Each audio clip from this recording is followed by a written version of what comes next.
The stars had one rule, one law, that every empire, every species in the galaxy agreed to. Do not harm human children. It wasn't a law made by humans. It was made by everyone else, because they feared what would happen if it was broken. Remembered Titan VI. The Draxan Empire had once kidnapped 12 human children for research. Within one Earth day, 5 Terran fleets appeared in orbit. The Draxan Empire no longer exists. The law was written in fire that day, but years passed. Generations came and went. Some began to doubt the old stories. Others began to think Earth had grown weak. Soft dot. And so the Council made a mistake. They didn't send an army. They sent drones, quiet, small, hidden. They struck a human colony on the outer rim New Geneva. It was supposed to be unguarded. It was supposed to be easy. Inside a peaceful school, children played and laughed. Teachers smiled. It was a quiet afternoon then. The sky turned red. Explosions tore through the ground. Walls collapsed. Fire swallowed. Classrooms, children screamed. But there were no soldiers to protect them. No alarms, just silence and ashdot across the stars.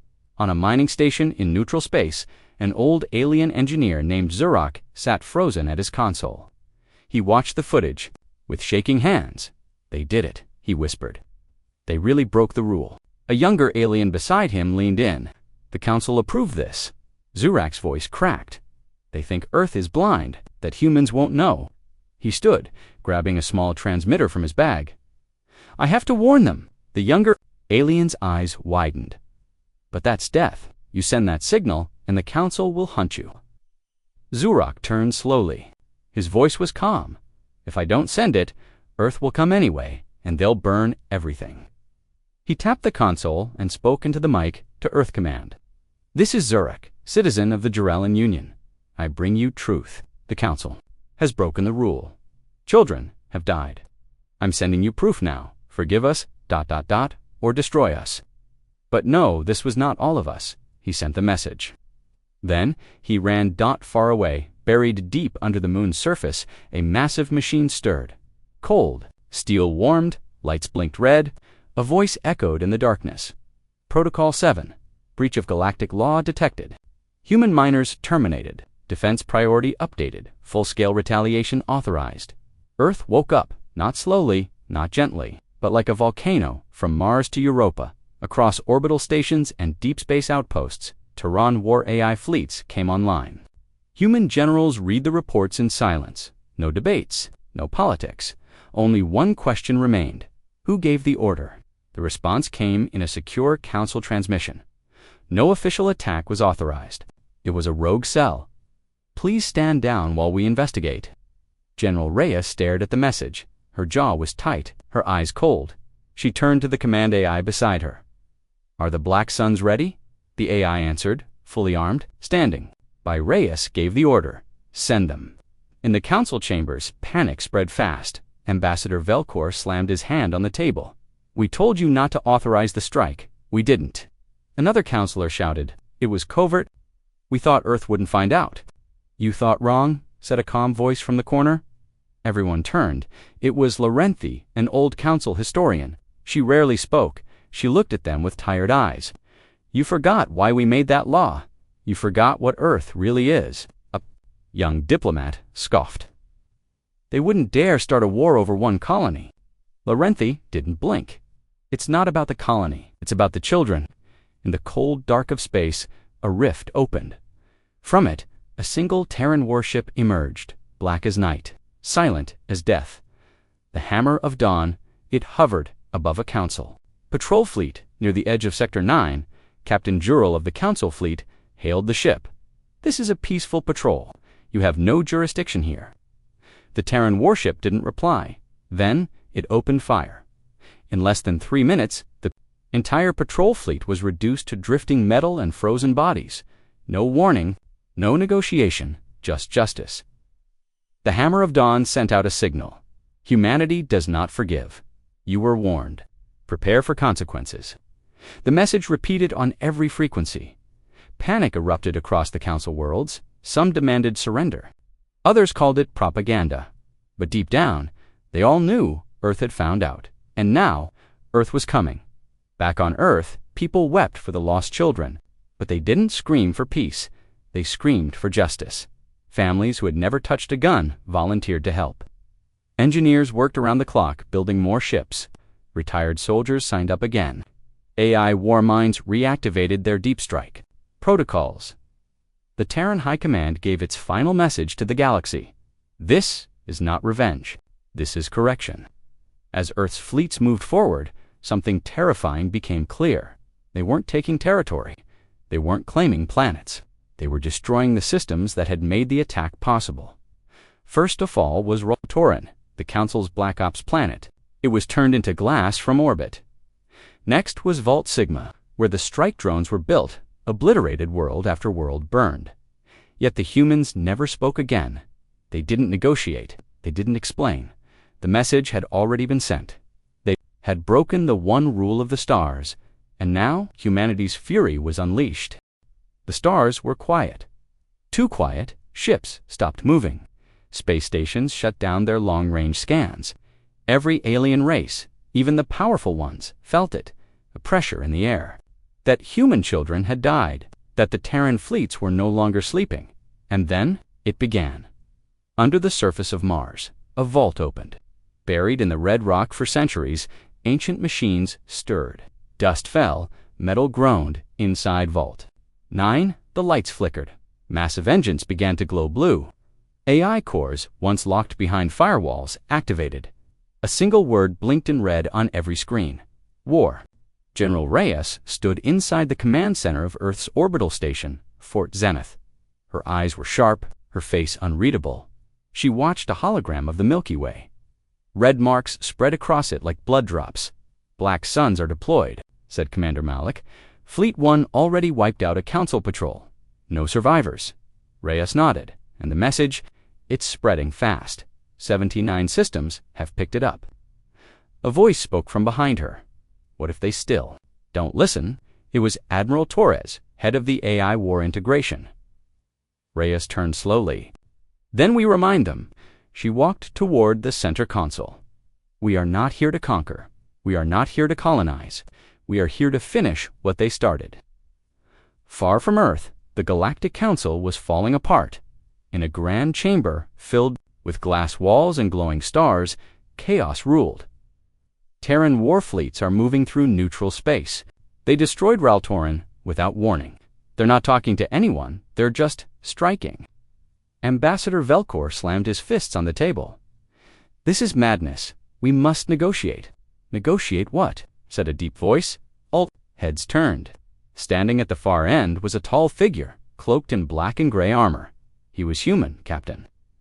Darius Vex, Earth's last diplomat to the Council before the attack. He had stayed behind.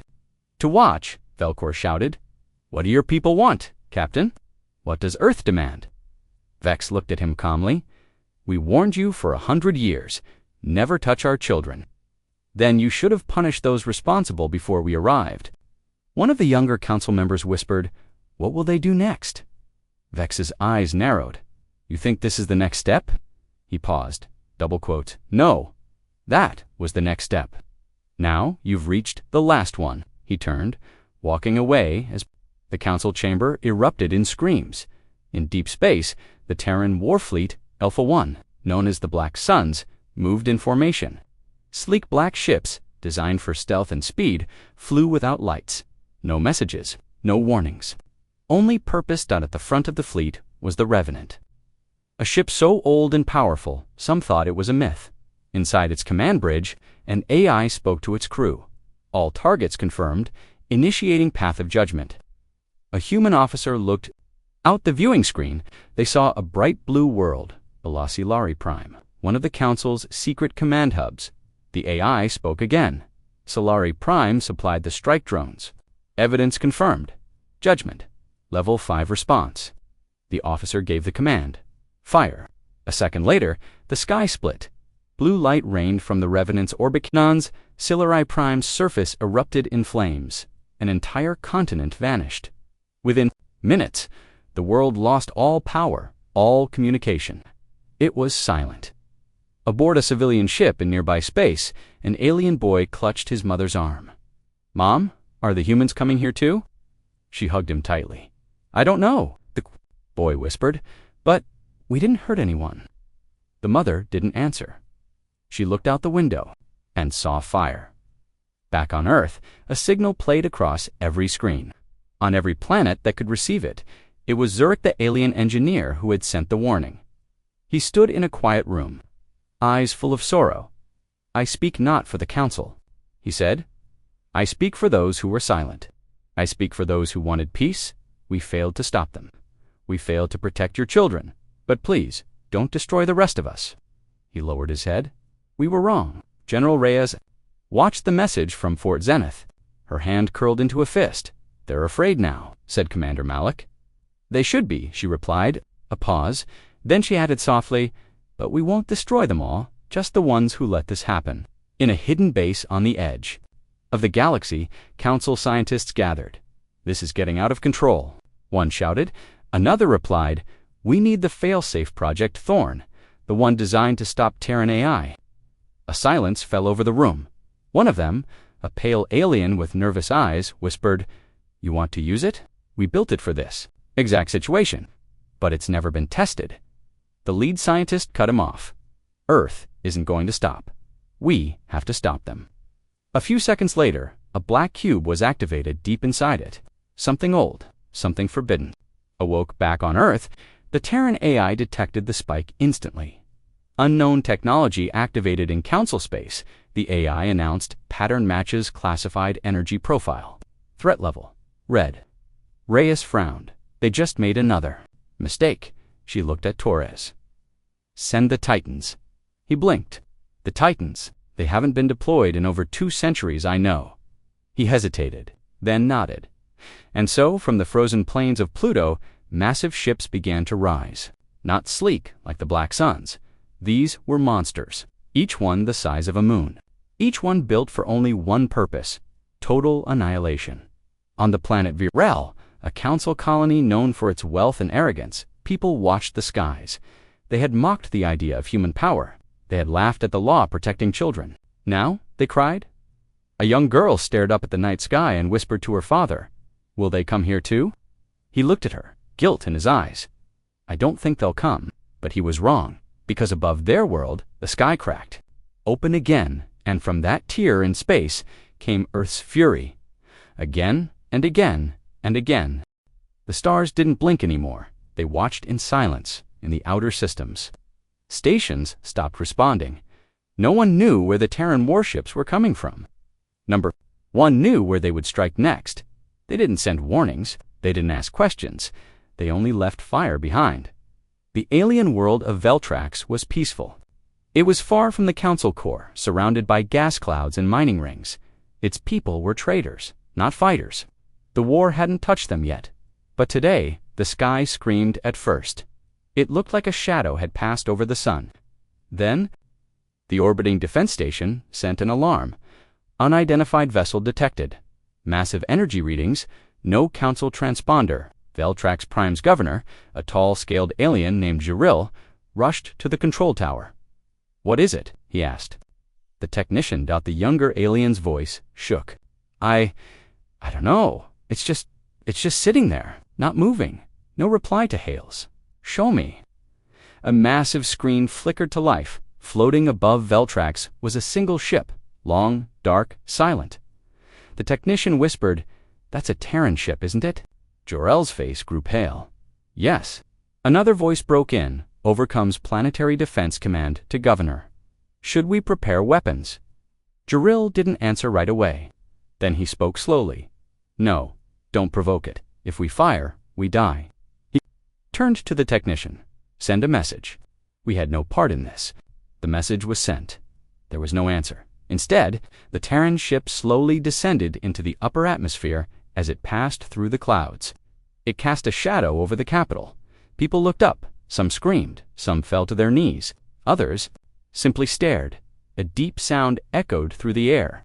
A wave of something ancient. It shook windows and hearts. Power plants disabled. They didn't aim at civilians. They didn't bomb homes. But the message was clear. We see you. We remember. And just as suddenly as it had come, the Terran ship vanished into the stars. No reply, no demands. no declaration of war, only silence. On the bridge of that ship, his Valkyrie captain Leah Ward stood with folded arms. "Status?" she asked. Her AI, a calm voice named Argus, responded, "Objective complete. Non-lethal strike delivered. Message confirmed." Leah nodded. "Next target." Argus brought up a new star chart. High priority target located in Sector 12. Council. Weapons Lab. Linked to the drone strike. "Let's make sure they understand," she said. And the Valkyrie turned, engines burning bright, and vanished into full dash space. Meanwhile, on Earth, the mood was changing. People no longer wept. They watched. Every screen showed the strikes, the fear spreading across the stars. In a high school in Colorado, a teacher paused her lesson and turned on the projector. "Why are we doing this?" a student asked quietly. The teacher didn't smile, but her voice was firm, they thought. We wouldn't care. They thought we'd stay quiet. The teacher looked out the window, where orbiting warships cast shadows on the clouds. "It will stop," she said, "when they learn." Back in the Galactic Council Corps, fear turned to desperation. Inside the war room, Admiral Talvek shouted. At the screen, "They're not invading. They're not claiming territory. They're just attacking." The lead diplomat, Kareth, was pacing. "We've tried sending peace offers. They won't answer." "They won't answer," Talvek growled, "because they don't trust words anymore. We broke the law. We hurt their children. Now they want something we can't give." "What?" Kareth asked. Talvek looked up. On the hidden world of Creon Delta, one of the Council's black research labs, alarms blared. A scientist ran into the command center. "They've found us. How we're off the grid, it doesn't matter. They're here. They built the drones. They end here." And the assault began. In less than 20 minutes, Creon Delta no longer existed. Elsewhere, aboard a neutral space station known as Hopewell, alien refugees gathered. One of them, a young woman with green skin and bright silver eyes, clutched a datapad. "I just want to know if they'll come here," she said to the station commander. "We're neutral." "Earth won't touch us," he replied. "But my sister lived on Veltrax," the girl whispered. "They didn't even fight back." The commander looked at her. "Then Earth gave them mercy." A pause. She swallowed hard. "What happens if someone else breaks the rule?" He didn't speak, but deep inside, he knew the answer. On the bridge of the Valkyrie, Captain Leah Ward received a secure message from Earth. She opened it and read silently, then turned to Argus. "Earth wants us to increase speed. They're preparing a full sweep." "Confirm." "Deployment?" the AI asked. "Yes," she said. "Activate the remaining fleets. Let the stars feel our footsteps." Across the galaxy, Terran ships appeared like ghosts. One at a time, then two, then hundreds. They attacked only confirmed targets. No civilians, no random strikes, just cold, surgical justice. The Council begged for a meeting. Earth did not respond at last, in a dark chamber hidden beneath the ruins of Council. Prime, a message was recorded. It was short, simple. Final dot from Admiral Talvek himself. "We surrender. We accept guilt. We broke the rule." He looked into the camera with wet eyes. "Please, stop." On Earth, General Reyes watched the message in silence. Beside her, Admiral Torres whispered, "Do we believe them?" Reyes didn't answer right. Away she turned to the screen, where the faces of the lost children from New Geneva floated in silence. Then she said, "Not yet." She looked at her officers. One more target, the Council vault. They all nodded in the void of space. The Terran fleet moved toward its final destination, and every world they passed watched in silence. Not with anger, not with pride, but with understanding. Because now the galaxy knew this wasn't about revenge. This was about reminding them all that the one rule of the stars had never changed. Do not harm human children. The sky over Council Prime turned black dot, not from clouds, from ships. Terran. Warships silent, sharp, and endless blocked the sun. The once mighty capital of the Galactic Council was no longer proud. Its towers shook, its leaders panicked, its people whispered, and above them all, floating without sound, waited the flagship of Earth's justice, the Deliverance, inside the Grand Council Tower. Everything was chaos, Ambassadors screamed into comms. We surrender. Stop them. Open. All channels. But no one was listening anymore. The humans had already made their decision. And they weren't here. To negotiate, Counselor Velcor, the last remaining voice of the old guard, stood before the others. "This is your fault," he growled. "You knew the law. You voted to ignore it." One of the others, a smaller being named Thillen, snapped back. "We didn't know the drones would strike children." "Then you were fools," Velcor said coldly. "And now we will all pay." The tower shook again. Outside, the first Terran dropships descended in the city streets. Civilians ran for shelter. Some knelt in the streets, arms raised. Others simply stood, watching, too shocked to move. A mother pulled her child close. "Will they kill us?" the child asked. "I don't know," the mother whispered. "I hope they remember. We weren't part of it." Above them, the Terran ships didn't open fire, not yet. Instead, they hovered, waiting on the bridge of the Deliverance. General Reyes stood beside Admiral Torres. "The Council is surrounded," Torres said. "Their defenses are offline. We can strike at any moment." Reyes looked at the planet below. "Not yet." She turned to the comms officer. "Send this message, one time, wide broadcast." The officer nodded and began to transmit. "This is General Reyes of Earth's High Command. You violated the one law. You struck our children. Now you stand before judgment. Surrender those responsible, or we will take everything." The message repeated only once. Then silence. They waited. In the Grand Tower, the message played loud. Velcor shut his eyes. "It's over." Counselor Thillen's voice cracked. "We should surrender ourselves," the others shouted in fear. "No, they'll torture us. They'll destroy our whole race." Velcor raised his hand. "I'll go," he said. "What?" "I'll give myself to them. Maybe they'll accept justice from one." No one stopped him. He walked alone out of the tower, into the light. Minutes later, a Terran dropship landed in the plaza. Its black metal doors opened with a hiss. Out stepped a single human in armor, a tall woman with a pale face and eyes like stone. Captain Leah Ward. Velcor stepped forward with his hands up. "I am the senior counselor. I offer myself in judgment." Ward looked at him. "You approved the attack." "I didn't stop. I knew. I voted yes." She nodded. "Then you'll answer for it." Without another word, she turned and walked back into the ship. Velcor followed. Alone, the doors closed, the ship rose, and the Terran fleet moved again. But they didn't leave. They moved across the planet, targeting military zones, weapons labs, drone factories, no civilian centers, no hospitals, no homes. Each strike was fast, clean, merciless. In less than 3 hours, Council Prime was broken, its command systems destroyed, its black sites uncovered, its history rewritten. Inside the Council Tower's ruins. Captain Ward stood beside a small table. Velcor knelt before it, hands bound. She placed a single item on the table, a hologram of 12 human children, smiling, laughing. She said only one sentence: "Say their names." Velcor began to speak, voice shaking. He said them all, and then he wept. Back aboard the Deliverance, General Reyes received the signal. "Council Prime is finished," Torres said. "The Council has fallen. The Galaxy is watching." On screens across hundreds of systems, the footage played. The mighty Council surrendered. The humans didn't smile. They didn't gloat. They just watched. And then they left. In the following days, surrender messages flooded Earth's networks, from smaller empires, from planets, from neutral factions. We did not support the Council. We offer peace. We accept the law. Earth didn't respond to them all, but it responded to one, a small world named Unari, who sent a child to speak on their behalf. The girl, no older than 10, looked into the camera and said, "We are sorry. We protect our children. We will protect yours too."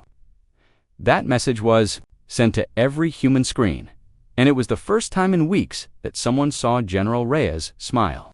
In a forgotten corner of space, the Terran Titans slept again. The massive war machines returned to their hiding places. Silent and cold, they had done their duty, and they waited for the stars to call again. But not everything was over. In a dark chamber on a drifting station, a shadow moved. A voice whispered through encrypted code. If they think it ends here, they're wrong. Someone was watching. Someone had a different plan, and Earth's justice had just begun. The alien fleet hovered above Earth's orbit. Millions of warships, billions of lives, all of them waiting for Earth's answer, waiting to see if humanity would forgive or destroy. But Earth had already decided. On the edge of the solar system, in the black silence beyond Pluto, Earth's war fleet emerged from dark space. Ships unlike anything the galaxy had ever seen, built in silence, hidden from all eyes, sharp, black, with no markings. Ghost ships, death ships, dot inside the council chamber. High Commander Ulick turned pale as he watched the human fleet on the big screen. They built that without us knowing," he whispered. "Yes," said the Lorne ambassador, trembling. "They always knew this day would come. The humans had sent one last message, only 5 words. Your law, you broke it. No threats, no warning, just a sentence." And now the sky was answering. Admiral Juno stood on the bridge of the Uns Revenant, her face cold and unreadable. Behind her, hundreds of officers waited silently. Around the command screen, thousands of red dots blinked. "Alien ships, enemy ships. Think they still have a chance," said Captain Ruiz. "They don't," Juno replied. "Launch the signal. All fleets engage." Within seconds, Earth's warships moved like shadows through the void. They didn't scream, they didn't flash. They just erased. Alien ships began to vanish from the board, 10, 20, 100, every second. Back in the Council's main ship, Ulick screamed, "Retreat! All ships, retreat! Earth is unleashing extinction-level force." But it was too late. Earth's AI weapons were already inside their systems. Viruses, drones, stealth torpedoes, ships exploded from within engines, overloading, reactors melting. Entire squadrons disappeared before they could fire a single shot. They didn't. "Come to fight," whispered the Zarn general. "They came to end this." In a refugee ship, far from the battle, a small alien child stared out the window. She pointed at the distant stars that now blinked red. "Papa, what's happening?" Her father looked down, his voice shaking. "The humans are reminding the galaxy why we made that law." On Earth, the president stood before a massive screen, showing hundreds of alien systems under attack. She didn't smile, she didn't cry, her voice was cold. "Send the message to all species. This is the cost of touching our children." The final hour of the war was not a war at all, it was a judgment. The galaxy had broken its one sacred rule, and now Earth had removed its mercy. Entire empires surrendered before being touched. Others tried to flee, but the humans didn't chase them. They simply cut the stars around them, destroyed jump gates, collapsed wormholes, locked them into their systems. "You'll live," Earth declared, "but you'll never leave your world again." Some cried for forgiveness. Earth did not answer. Some offered peace treaties. Earth did not read them. Some screamed that it was unfair. Earth only sent back the words, "We warned you." The law was clear. In the last hour, the council ship was the only one left. Admiral Juno appeared on their screen. "You had one law that protected everyone. You thought we wouldn't find out. You were wrong." Ulick fell to his knees. Please, end it quickly." Juno's voice was like steel. "No." She ended the transmission. Then Earth's fleet turned away. They didn't fire. They didn't finish the council.